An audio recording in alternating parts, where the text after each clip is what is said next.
Pinagpalang araw mga idol. Sa videong ito ay ating ipapakita sa inyo kung saan ba nanggaling yung source ng ating Pulaco Higante mga idol. Makikita natin na ang ganda at ang aangas ng mga Pulaco na nasa video mga idol.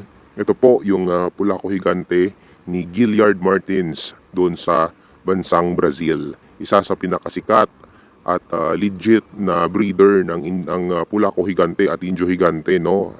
Hindi pa man na nakadating sa Pilipinas ay naka-reserve na yung mga materials nito sa iba't ibang sulok ng bansa.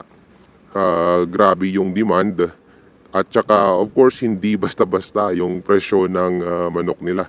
So mapalad tayo mga idol at meron tayong nakuhang material galing dito, no. Shout out kay Bossing Jopit Farm sa pag-facilitate na maka-acquire din tayo ng isa sa pinakaunang legit na Pulaco Higante galing Brazil kay Gilliard Martins at andito na sa probinsya ng Iloilo. Andyan po sa video, ito yung nakuha po natin na rooster mga idol, malaki na siya, no. So pero hindi pa siya umaabot ng isang taon mga idol. So, eto, kumakasta na siya ngayon at mapalad tayo na nagkaroon tayo ng material na ganito.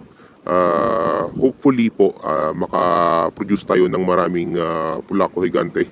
At saka ma-share din natin, no, sa ating mga kapwa breeder. So, sa ating mga followers, paki-follow lang po ng ating different social media accounts.